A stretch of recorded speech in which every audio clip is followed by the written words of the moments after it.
여러분, 프랑스 아이들이 엄마라는 단어 외에 그 다음으로 가장 많이 사용하는 단어가 있답니다.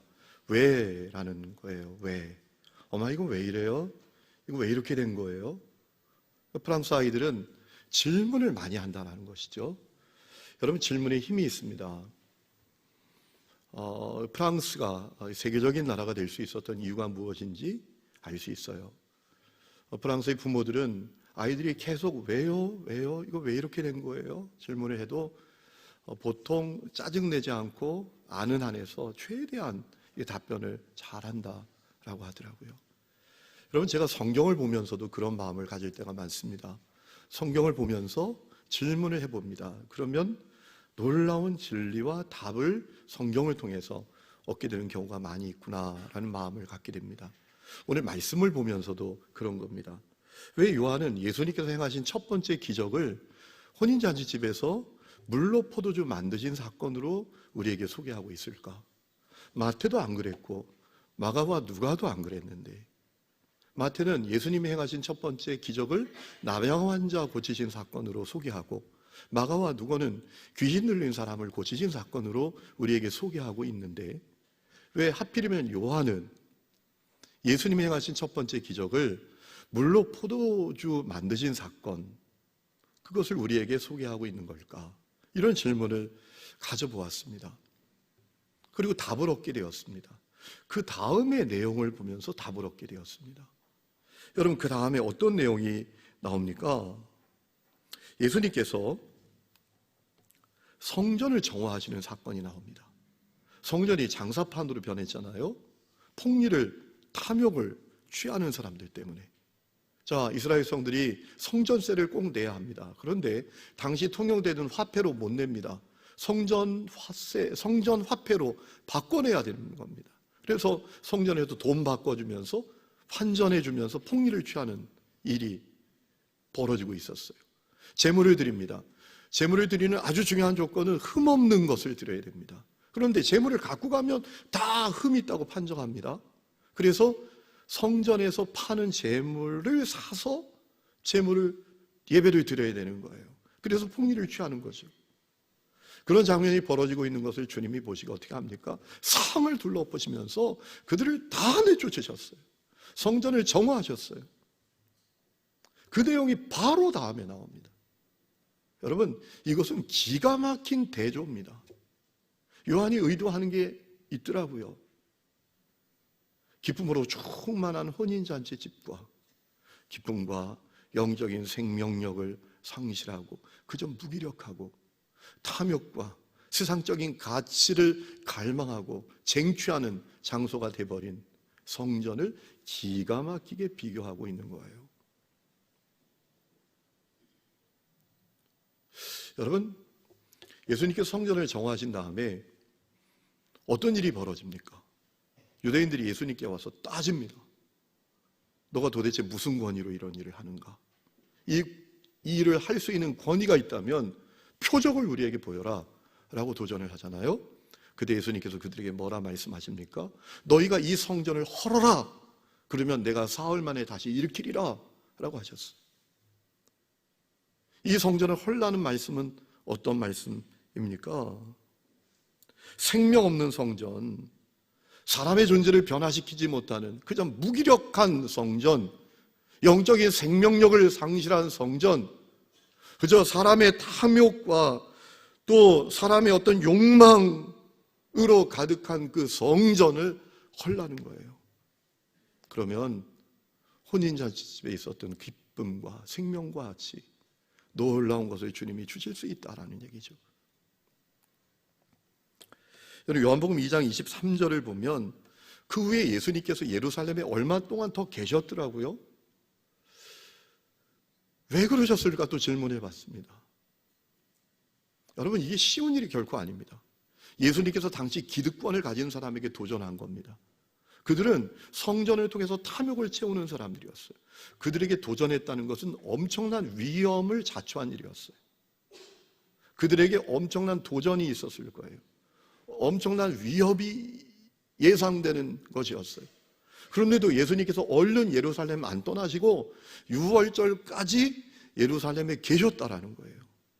공격해 올 게 뻔한데, 도전해 올 게 뻔한데 왜 그러셨을까? 주님이 주시는 분명한 답이 하나 있었습니다. 주님은 주님의 말씀 앞에 반응하는 사람들이 있기를 원하셨다라는 거죠. 반응하는 사람들. 여러분, 누구도 반응하지 않는 그때에 예루살렘에 반응했던 한 사람이 있습니다. 그가 바로 오늘 우리가 말씀 가운데 만나는 니고데모입니다. 니고데모가 한밤중에 예수님을 찾아옵니다. 반응한 겁니다.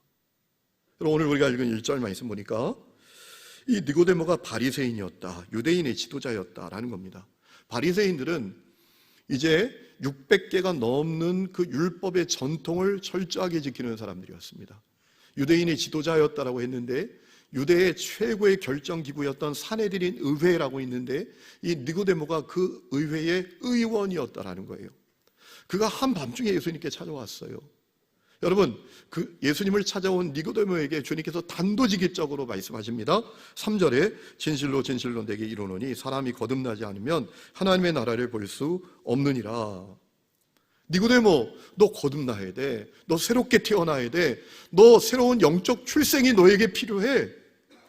여기서 거듭나다라고 할 때 거듭이란 단어는 히라보 원문 그대로 직역해보면 위로부터, 처음부터, 다시, 새롭게 이런 뜻을 갖고 있어야 돼요. 있습니다. 너 새롭게 태어나야 돼. 너 지금 생명 갖고는 안 돼. 너에게 새로운 출생이 필요해. 너 새로운 영적 존재가 되어야 돼. 너 존재가 바뀌어야 돼. 이 말씀하신 거예요. 그런 니고데모가 그 얘기를 잘 못 알아들어요. 뭐라고 말씀드립니까? 4절 보면 사람이 늙으면 어떻게 날 수 있사옵나이까? 모태에 다시 들어갔다가 날 수 있사옵나이까? 라고 얘기해요. 여러분, 예수님께서는 지금 영적인 생명을 얻는 것에 대해서 말씀하고 계시잖아요. 요한복음 10장 10절에 보면 예수님께서 내가 온 것은 양으로 생명을 얻게 하려 함이다 라고 말씀하셨어요. 여러분, 거기서 생명이 뭔지 아십니까? 히라보로 쪼엔데 이게 보통 생명이 아닙니다. 우리 숨쉬는 생명이 아닙니다. 영적인 생명입니다. 태초에 하나님께서 사람에게 불어넣어 주신 그 생명, 후 하고 생기를 불어넣어 주셨잖아요. 하나님의 본성, 하나님의 영, 신적인 생명, 영생하는 생명, 그것을 가리키는 거예요. 그것을 주시기 위해서 오셨다라는 거예요. 왜 주십니까? 사람들이 잃어버렸기 때문에 그래요. 범죄하고 타락하여. 여러분, 아담과 하와가 선악과 따먹기 전에 주님이 경고하셨어요. 선악과 먹으면 죽는다. 선악과 먹으면 안 된다. 죽는다. 여러분, 아담과 하와가 선악과 먹고 죽었습니까? 안 죽었습니까? 안 죽었죠. 멀쩡히 살아서 숨었죠. 그러면 하나님이 거짓말하신 거예요? 죽었어요. 뭐가 죽었습니까?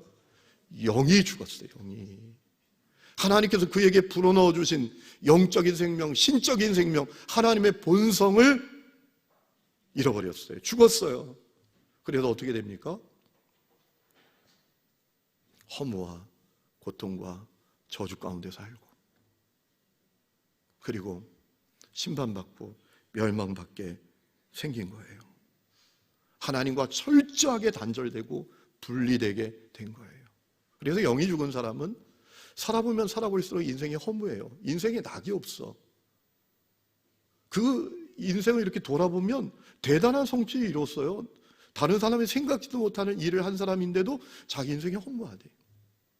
여러분, 하나님과 분리된 사람들, 하나님과 단절된 사람은 뭘 해도 만족이 없습니다. 뭘 가져도 만족이 없습니다.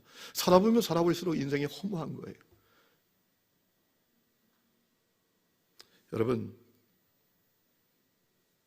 그 끝은 심판이요 멸망 아닙니까?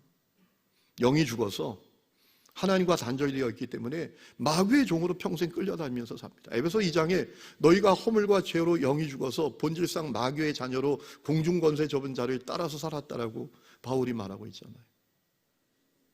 예수님께서 이 땅에 오신 것은 그 잃어버린 영적인 생명, 신적인 생명, 그것을 회복시켜 주시기 위해서 오셨던 거예요. 예수님께서 니고데모에게 너 새롭게 태어나야 된다라는 말씀은, 너 거듭나야 된다라는 말씀은 네가 영적인 생명을 회복해야 돼. 너에게 영적인 생명이 회복돼야 돼. 너가 새롭게 영적으로 출생해야 돼. 라는 말씀이었어요. 니고데모가 못 알아듣습니다. 그러자 예수님께서 다시 말씀하시죠. 5절 보면 진실로 진실로 내게 이르노니 사람이 물과 성령으로 나지 아니하면 하나님의 나라에 들어갈 수 없느니라. 물과 성령으로 거듭나야 돼. 좀 더 구체적으로 말씀을 하셨어요. 물로 거듭나는 게 뭡니까? 그저 교회 6개월 다니니까 세례 주더라. 세례입니까? 아니에요. 물로 거듭난다는 것은 회개를 말하는 거예요. 회개. 여러분, 거듭남의 첫 번째 관문은 회개입니다. 예수님께서 공생애를 시작하시면서 첫 번째 외쳤던 외침이 무엇입니까? 회개하라, 천국이 가까이 왔느니라. 천국은 회개한 사람에게 가까운 거예요. 물로 거듭나야 된다라는 말씀은 회개해야 된다. 회개의 사건이 너에게 일어나야 된다. 여러분, 구약의 제사장들도 속죄의 제사를 드릴 때 그들이 가장 먼저 한 일은 물로 자기를 씻는 겁니다. 회개가 먼저였어요.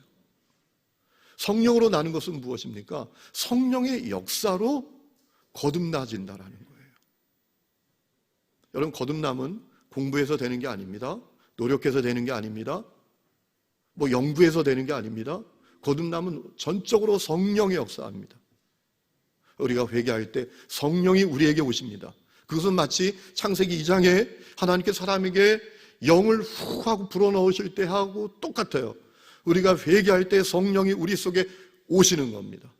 그래서 우리를 씻어주십니다. 우리를 정결하게 하시고 우리를 하나님의 자녀로 인쳐주시고 그리고 우리로 하여금 우리 속에 내주하십니다. 그리고 우리로 하여금 확신을 갖게 하십니다. 나 죄사함 받았다. 하나님의 자녀가 되었다. 예? 이 확신을 갖도록 만든다는 거예요. 여러분, 그것은 전적인 영적인 역사입니다. 오늘 8절에 주님이 말씀하셨잖아요. 신비로운 바람의 역사와 같은 거예요. 성령의 역사는. 여러분, 바람은 우리 눈에 안 보입니다. 바람이 어디서 불어서 어디로 가는지 모릅니다. 그러나 바람은 우리 눈에 보이지 않지만 분명히 바람은 실제하고 그 바람의 실제의 존재의 현상을 우리가 경험할 수 있습니다. 성령으로 거듭나는 것도 그와 같다라는 거예요. 여러분, 예수님께서 반드시 거듭나야 한다라고 말씀하셨어요. 여러분, 6절에 보면 보세요. 육으로 난 것은 영이고 영으로 난 것이래야 영이다 라고 했습니다. 무슨 얘기입니까?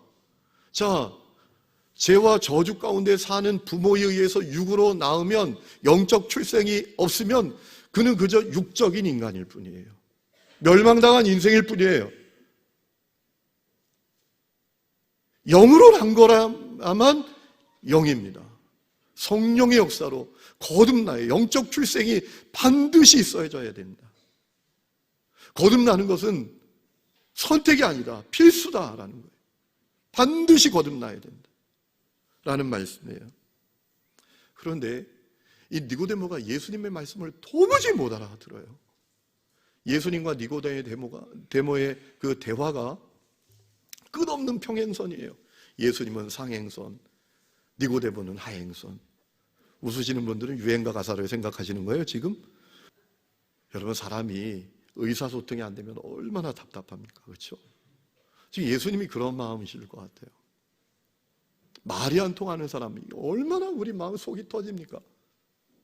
제가 아는 목사님이 미국에서 공부하고 왔는데 미국에서 의사소통이 잘 안 돼가지고 고생한 얘기를 한번 하시더라고요. 자기가 한국에서 영어 진짜 잘한다고 생각했는데 미국에 가니까 하나도 안 들리더래요. 이 사람들이 얼마나 굴리고 빨리 말하는지 못 알아먹겠더래요. 그래가지고 고생한 얘기 가운데 하나가 제가 기억에 남는 게 있어요. 한 번은 이분이 고속도로를 쫙 운전하고 가는데 과속을 했대요. 교통경찰이 세우더래요. 딱 세우고 다가와서 하는 얘기가 오픈 더 윈도우, 그러니까 문 열라는 얘기구나 해가지고 문을 딱 열었더니 이분이 하는 얘기가 경찰이 move your car on the shoulder 그러더래요. 근데 이 얘기를 너무 빨리 하니까 잘 모르는데 뭐만 들리냐면 move shoulder. 이 shoulder가 어깨잖아요. 그래서 이분이 이 경찰이 내 지금 몸의 상태를 좀 알고 싶어 하는가 보다. 그래서 어깨를 움직이라 그러는구나 하고 어깨를 움직였대요. 근데 여러분 이게 이제 미국에서는 shoulder가 어떤 의미인가 하면 갓길이에요, 갓길. move your car on the shoulder. 그럼 너 갓길에 네 차 대, 차 이쪽으로 옮겨. 이 얘기인데 자기는 shoulder를 어깨로만 아는 거예요. 갓길은 모르고. 당황했어요. 빨리 말해요. 잘 알아듣지 못하겠어요. 그랬더니 그래서 이분이 move shoulder만 딱 들려가지고 어깨를 움직이라 그러는구나. 그러고 이제 어깨를 이렇게 움직였대요. 그랬더니 교통송장이 눈이 동그래져. Are you crazy? 너 미쳤어? move your car on the shoulder quickly 그러더래요. 근데 quickly는 또 확 알아듣겠더래요. 어깨를 빨리 움직이라 그러는구나 하고 막 이렇게 움직였대요. 그렇게 고생했다는 거예요, 자기가. 말이 안 통해가지고, 의사소통이 안 돼가지고. 여러분, 예수님이 지금 너무 답답하신 거예요. 니고데모는 영적인 세계를 모르는 겁니다. 그는 몸치가 아니라 영치입니다. 니고데모는 그죠? 율법 준수하고, 절기 지키고, 그리고 또 자기가 유대인이라는 혈통을 가지면 하나님의 나라를 볼 수 있다고 생각했던 거예요. 영치였죠, 영치. 주님께서 그에게 영적인 생명을 너가 회복해야 된다. 영적인 새로운 출생이 너에게 있어야 된다. 이 말씀이 도무지 못 알아먹는 말씀이었던 거예요. 여러분이 영적인 세계를 이해하고 계십니까? 신앙생활은 영적인 것이잖아요. 신앙생활은 영적인 세계잖아요. 여러분 교회도 하나님의 역사가 없고 부흥이 없고 맨날 시끄럽고 복잡하고 싸움만 하고 네 편, 내 편, 목사 편, 성도 편, 구가족 편, 세가족 편. 그런 교회들의 특징이 뭔지 아세요? 성도들에게 영적 세계에 대한 눈이 없어요. 그래서 육적인 반응만 서로 보이는 거예요. 육적인 사고방식, 세상 사고방식, 세상 또 풍토만이 교회에 가득한 거예요. 그러니까 이름만 교회라고 붙여놨지 영적인 세계를 모르는 사람들이 가득하니 이게 완전히 마귀가 장난하는 장소가 되고 마는 거죠. 여러분 영적인 세계를 바로 알아야 합니다. 우리의 존재도 영적인 존재잖아요. 인간은 영과 혼과 몸으로 구성되어 있어요. 영은 무엇입니까? 하나님께서 우리에게 불어넣어 주신 것으로 우리가 하나님과 관계를 갖고 하나님과 교제하고 하나님을 예배하고 하나님을 경배하고 하나님께 반응할 수 있는 것이죠. 혼은 정신이고 몸은 우리 육이고 말이죠. 여러분 우리는 영과 혼과 육으로 구성되어 있습니다. 따로따로 구성되어 있는 게 아니라 긴밀하게 연결되어 구성되어 있어요. 영과 혼과 몸이 서로 지금 어떤 영향력을 서로에게 주고 있어요. 중요한 것은 영이 살아서 영적 그리스도인이 되어야 한다는 거죠. 영의 세계를 이해해야 한다는 겁니다. 여러분 중국의 유명한 가정사역자였던 워치만 리라는 사람이 있습니다. 그 사람이 했던 유명한 얘기가 있습니다. 영에 속한 사람이란 1, 2, 3권으로 나온 책에 나오는 얘기인데요. 교회 안에 적어도 세 종류의 사람들이 있대요. 첫 번째는 육에 속한 사람. 육에 속한 사람은 어떤 사람일까요? 육이 원하는 대로 사는 겁니다. 육이 원하는 욕망, 육이 원하는 가치만을 위해서 평생 사는 거예요. 두 번째는 혼에 속한 사람. 이는 누굴까요? 그저 자기 생각, 자기 자아, 자기가 살아온 사고방식 그것만 따라서 사는 거예요. 말씀이 있어도 필요 없어요. 내 생각이 중요해요. 제가 예전에 부목사 할 때 교회 장로님 한 분이 교회를 너무나 어렵게 하길래 제가 참 그땐 대단히 용감했죠. 그분을 찾아갔어요. 장로님 제가 신방진 갈게요. 우리 신방 가서 성경을 딱 펼쳐놓고 이러면 안 되잖아요. 장로님 이러시면 어떡해요? 그랬더니 그분이 씩 웃으면서 저에게 그래요. 목사님 아직 젊어서 그러는데 성경은 성경이고 현실은 현실이에요. 여러분, 장로가 되었어도 혼에 속한 사람이에요. 자기 생각대로, 자기 사고방식대로 사는 거예요. 그러나 영에 속한 사람이 있죠. 거듭난 사람, 하나님께 반응하는 사람, 죽은 영이 살아난 사람. 여러분, 워치만지는 영에 속한 사람에게 보여지는 세 가지 중요한 특징이 있다고 했습니다. 첫 번째는 하나님과의 관계. 하나님과의 친밀한 관계가 있대요. 하나님과 동행하고 주님 앞에 반응하고, 그저 예배도 교회 와서 1시간 드리는 것이 아니라 그 삶의 자리가 예배의 자리야. 그 삶의 자리가 주님과 동행하는 자리입니다. 그게 있다라는 것이죠. 교회 와서는 표정 관리하면서 사람들 앞에 천사가 되고 집에 가서는 악마가 되는 게 아니라는 거예요. 두 번째는 영적인 통찰력, 영적인 직관이라고도 얘기합니다. 성령의 책망을 딱 깨닫는 거예요. 성령님이 아니라고 하시는 것은 딱 알아채는 거예요. 내가 여기 있어야 될 건지, 계속 가야 될 건지, 아닐 건지, 내가 이 사람하고 지금 같이 있어야 되는지 아닌지, 이 통찰력, 영적인 직관이 있다는 거예요. 영에 속한 사람은. 그리고 영에 속한 양심을 가지게 된다는 거죠. 선한 양심. 예수 믿는데 사기치고 거짓말하고, 여러분, 육에 속한 사람이라는 겁니다. 영에 속한 사람 아니라는 거예요. 저는 우리 하나님교회 성도들이 영적인 눈이 열리기를 주의 이름으로 축원합니다. 영의 세계를 바라보는 눈이 열리기를 주의 이름으로 축원합니다. 신앙생활은 영적인 것입니다. 영적인 세계예요, 신앙생활은. 그런데 이 니고데모가 너무나 예수님 말씀을 못 알아들으니까 10절에 보면 예수님께서 너무나 안타까워서 뭐라 말씀하십니까? 네가 이스라엘의 선생 아니냐? 율법 가르치는 선생 아니냐? 그런데 이런 것들도 모르니? 12절에 보면 내가 땅의 일을 말해도 믿지 않으면 하늘의 일을 말하면 어떻게 믿겠니? 땅에서 벌어지는 그 거듭남의 역사도 네가 이해하지 못한다면 그 거듭난 자에게 주시는 하늘의 역사는 네가 이해할 수나 있겠냐? 라고 답답해 하셨어요. 여러분, 저는 오늘 말씀을 준비하면서 서재에 있는 책들을 쭉 돌아보다가 중요한 사실을 깨달았어요. 여러분, 기도해라, 충성해라, 말씀을 묵상해라, 말씀대로 살아라, 용서해라, 사랑하라, 성교하라, 나누라, 베풀라. 얼마나 좋은 말씀이에요. 그런데 다 그렇게만 써 있더라고요. 여러분 생각해 보세요. 존재가 안 되는데 어떻게 그렇게 해요? 그렇게 할 수 있는 존재가 되어야지 그렇게 하는 거죠. 그러니까 무슨 얘기인가 하면 그 많은 책들 가운데 영적으로 거듭남에 대해서 분명하게 조명해서 알려주는 책이 많지 않더라고요. 그저 말씀을 묵상해라, 말씀을 살아내라, 성교해라, 용서해라, 사랑하라, 나누라. 좋은 얘기죠, 좋은 얘기. 그런데 존재가 돼야지 그렇게 하죠. 존재가 돼야지. 그렇게 할 수 있는 존재가 안 됐는데 어떻게 그렇게 합니까? 그게 무거운 얘기예요. 지칩니다, 지쳐. 그리고 교회 와서 그런 분들이 있죠. 교회 오면 너무 부담된다. 마음이 힘든 거예요. 존재가 안 됐으니까 사랑하라, 기도하라, 용서하라, 헌신하라, 충성하라, 말씀을 묵상하라, 말씀을 살아내라. 여러분, 존재가 안 됐는데 어떻게 그렇게 해요? 오늘 많은 사람들이 교회에 다닙니다. 서류를 쓸 때도 자기 종교를 기독교라고 밝히는 사람들이 많습니다.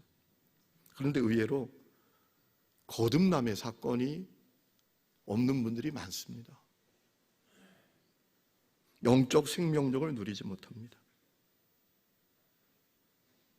영적 생명이 회복되지 않았습니다. 그리고 육적으로 살아가고 신앙생활을 열심히 하는데 여전히 무기력하고 마음의 행복도 없고 만족도 없고 기쁨도 없고 감사도 없고 그저 신앙생활이 맹목적이고 습관적이고 확신도 없어요. 주님이 나와 함께 하신다. 주님이 나를 사랑하신다. 예수님은 나의 주 나의 그리스도가 되신다. 나는 죄와 저주와 사망에서 해방되었다. 내가 있는 곳이 다 주님이 함께 하시는 곳이고 천국이다. 고난이 와도 나는 이길 것이다. 주님이 나와 함께 하시니까. 이런 확신이 없어요. 어떨 때 기분이 좀 업되고 일도 잘 풀리면 하나님이 나를 대단히 사랑하시는 것 같아가지고 할렐루야 목사님 사랑합니다. 그러다 좀 일이 안 풀리고 꼬이면 이렇게 얼굴을 봤는데도 하고 이렇게. 우리가 이런 신앙생활을 하고 있단 말이에요. 독일의 신학자 가운데 게르하르트 에벨링이라는 사람이 있습니다. 이분이 쓴 처음 사용한 용어가 있는데 신앙의 현실성이라는 용어입니다. 신앙의 현실성을 가져야 된다.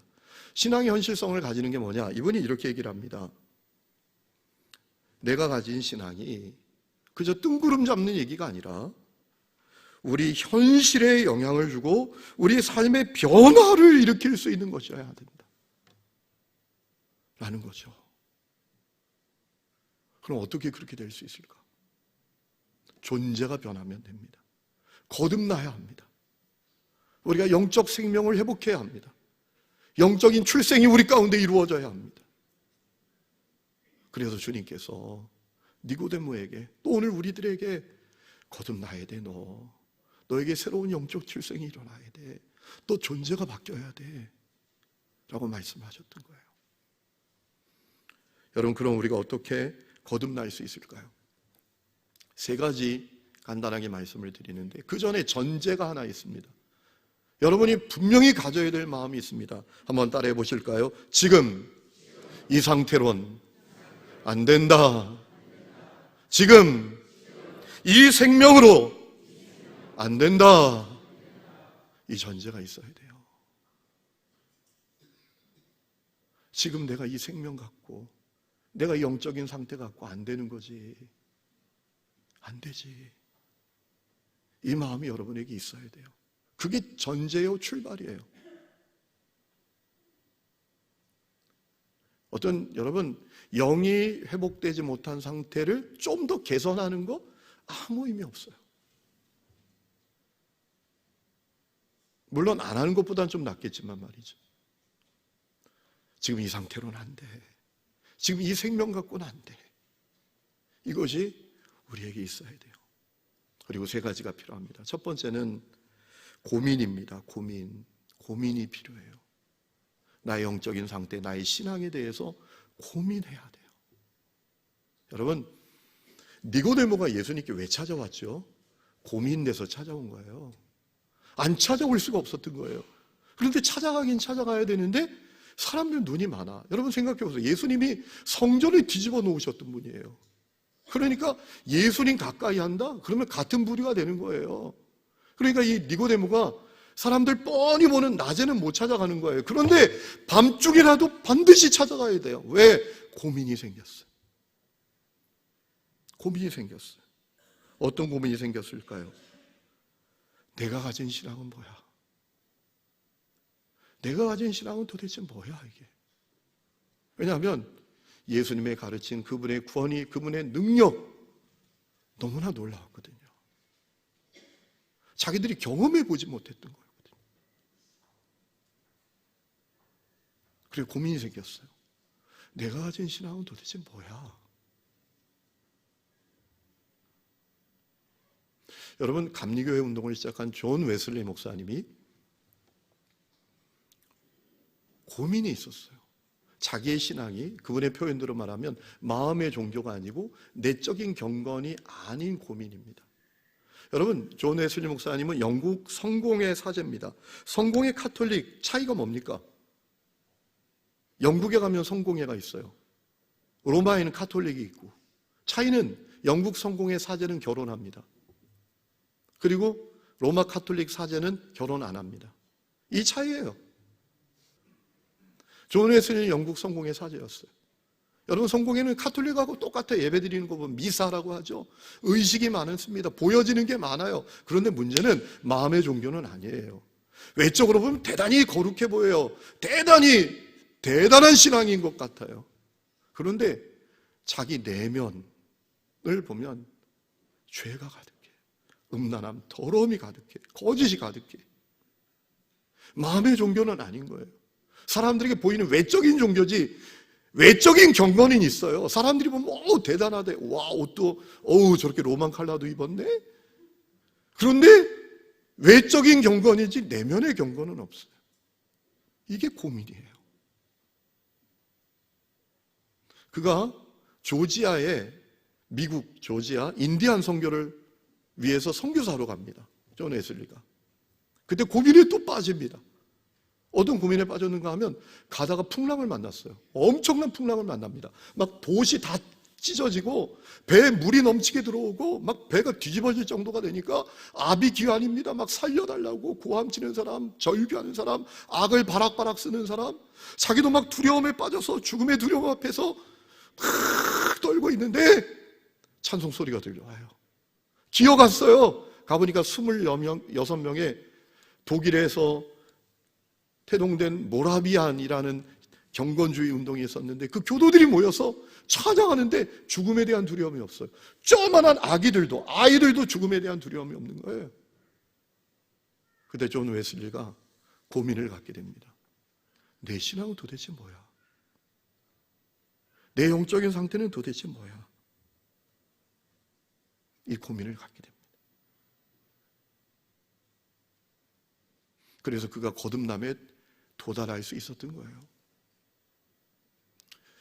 여러분, 이건 예가 될지 모르지만 이해하고 들으십시오.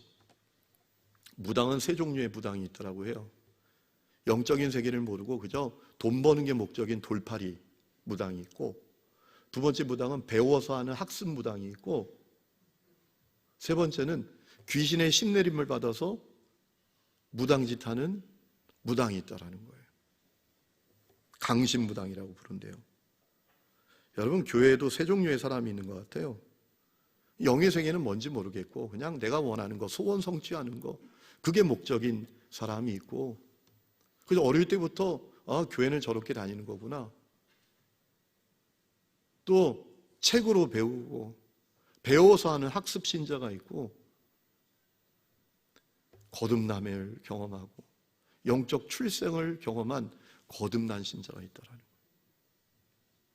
여러분, 만일 내가 세 번째가 아닌 것 같다면 고민이 필요하다라는 거예요.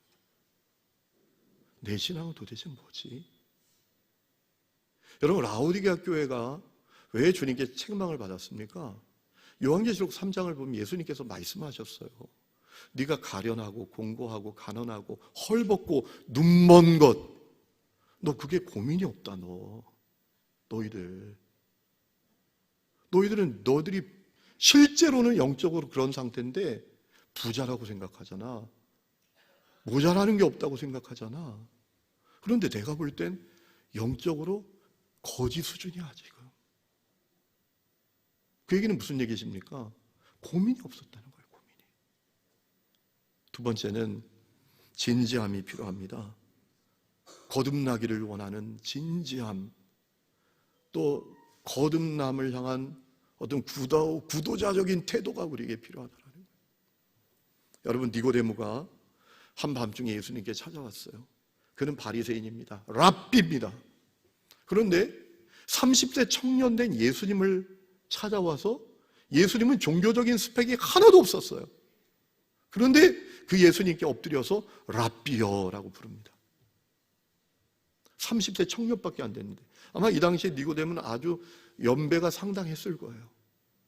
그것은 무엇을 의미합니까? 적어도 이 니고데모에게는 진지함이 있었어요. 영적인 진지함. 뭔가 영적으로 자기에게 변화가 일어나기를 원하는 구도자의 태도가 있었다라는 거예요. 여러분, 존 그레이엄 브레이크라는 사람, 지난주 금요일에 제가 말씀을 드렸죠. 이제 자세하게 말씀을 또 드릴 수는 없는데, 이분이 남아프리카 공화국 복음하는데 엄청난 기여를 한 분인데요. 그를 통해서 10만 명의 회심자가 일어나고 600개가 넘는 교회가 생긴 그런 놀라운 역사를 이룬 분인데, 이분이 그가 쓴 책에서 이런 얘기를 합니다. 우리가 하나님의 임재를 경험하는 방법이 있다. 무죄의 상태가 되어야 된다. 의아하죠. 의아해. 여러분, 우리가 예수 믿고 믿음으로 의롭게 되었지만 우리가 여전히 죄 가운데 있는 사람들이 있잖아요. 그 무죄의 상태가 된다는 게 가능한 겁니까? 무죄의 상태가 되면 하나님의 임재를 우리가 경험할 수 있다. 뭐야 이게 도대체? 그래서 뒤를 쭉 읽어보니까 그가 말하는 무죄의 상태는 뭔가 하면 순결한 마음으로 하나님을 갈망하는 상태다, 이렇게 얘기를 하더라고요. 영적인 진지함이죠. 여러분, 존 웨슬리 목사님 말씀드렸는데요, 그에게는 영적인 진지함이 있었어요. 거듭나기를 원하는 구도자의 태도가 그에게 있었어요. 그는 거룩하기를 원해서 매일 1시간, 2시간 기도하고 매일 성찬받고 자기 마음을 오직 하나님께 드리기 위해서 생각과 말과 성품의 행동의 거룩함을 위해서 했었대요. 그가 미국에 인디언 선교하려고 간 이유가 뭔지 아십니까? 2가지 이유입니다. 첫 번째는 복음을 전하다 보면 복음을 더 잘 알겠지. 두 번째는 그 당시 미국은 개척하는 상태니까 영국은 막 죄가 가득하지만 미국은 그렇지 않았어요. 아, 미국에 가면 죄의 유혹을 벗어날 수 있겠지. 이런 마음 때문에 선교사 갔다라는 거예요. 그러니까 그에게 영적인 진지함이 있었어요.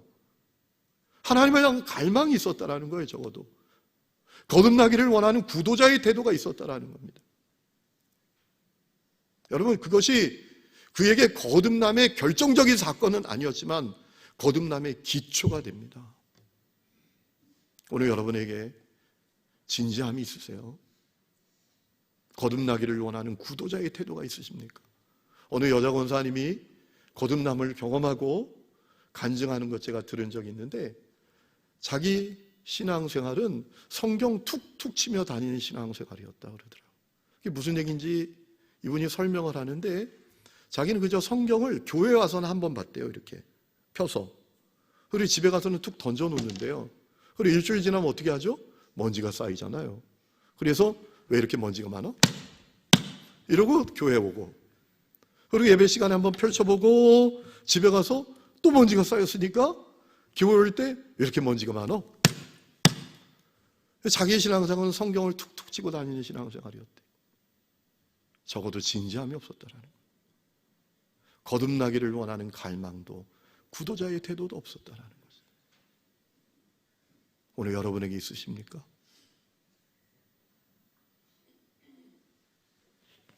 세 번째는 예수를 그리스도로 믿는 겁니다. 진짜 믿는 겁니다. 오늘 예수님께서 중요한 말씀하셨습니다. 14절에 보면 모세가 광야에서 뱀을 든 것 같이 인자도 들려야 하리니 이는 그를 믿는 자마다 영생을 얻게 하려 하심이니라. 여러분, 예수를 믿을 때 영생을 얻게 되신대요. 여기서 영생이란 단어를 주목해야 되는데 이게 쪼입니다. 신적인 생명, 영적 생명, 하나님의 본성을 예수를 믿을 때 얻게 된다는 거예요. 다른 말로 말하면 예수를 우리가 나의 주 나의 그리스도로 믿을 때 거듭남의 사건이 일어나게 된다라는 겁니다. 여러분, 예수를 믿을 때, 예수를 나의 주 나의 그리스도로 믿을 때 회개 역사도 시작됩니다. 성령의 역사도 시작이 됩니다. 새 창조의 역사도 일어납니다. 죄를 버리는 역사도 일어납니다.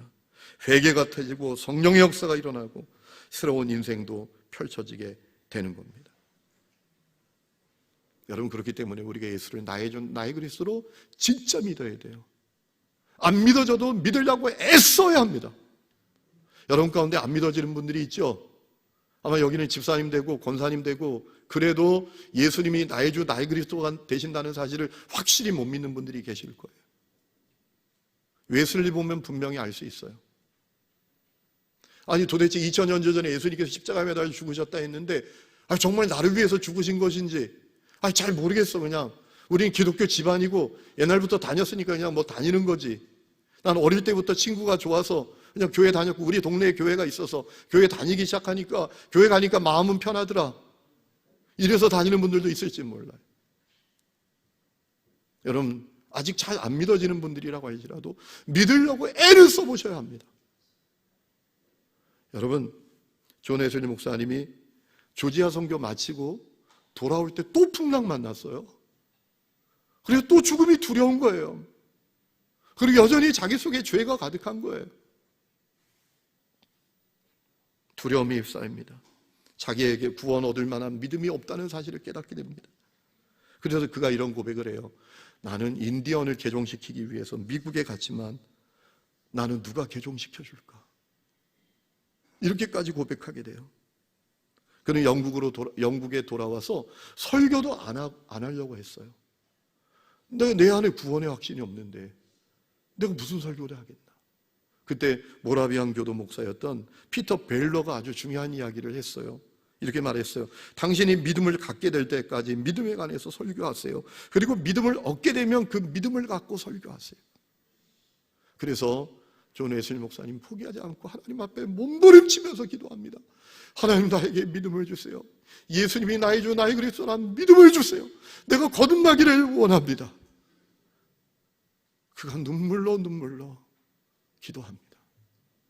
그러던 어느 날 1738년 5월 24일입니다. 영국의 올더스게이트라는 거리를 걷다가 한 집회에 참석해서 말씀을 듣다가 이번에 마음이 뜨거워졌어요. 거듭남의 역사가 그날 일어나는 거예요. 십자가 달리신 예수님이 나의 주가 되신다. 그 예수님이 나의 그리스도가 되신다. 그 예수님을 통해서 내가 의롭게 되었다. 예수님께서 내 죄와 저주를 다 가져가셨다. 나는 죄와 사망의 법에서 해방되었다. 성령님이 나에게 오셨다. 이것이 확신이 되는 거예요. 그리고 그에게 있던 염려, 불안, 두려움 다 사라지는 거예요. 그에게 평안이 임하고 자유가 임하고 능력이 찾아온 거예요. 그래서 그가 영국을 뒤집어 놓잖아요. 여러분, 프랑스는 혁명으로 사회가 변혁되었지만 영국은 혁명 없이 사회가 변혁되었어요. 존 웨슬리를 통해서 말이죠. 저는 그 거듭남의 역사를 여러분도 사모할 수 있기를 주의 이름으로 축원합니다. 사모해야 합니다. 여러분, 우리가 거듭나 참 그리스도인이 된다는 것은 보통 사건이 아닙니다. 그렇지 못한 사람과 비교할 수 없는 풍성한 생명을 누리며 살게 되기 때문입니다. 예수님께서 말씀하셨죠. 나를 믿는 자는 그 배에서 생수의 강이 흘러나오리라. 놀라운 삶을 살게 된다는 얘기예요. 왜 그렇습니까? 그에게 임한 영이 다르기 때문입니다. 거듭날 때에 일어나는 영적 회복이 있는데 그에게 임한 영이 달라요. 그 영은 생명의 영이에요. 하나님의 영이에요. 능력의 영입니다. 하나님의 본성의 영이에요. 그렇기 때문에 다른 거예요. 여러분, 저는 조속한 시일 내에 우리 하늘님교회 모든 성도들이 목사님, 저 거듭났어요. 목사님, 저 거듭났어요. 이 고백을 가지게 될 수 있기를 주의 이름으로 축원합니다.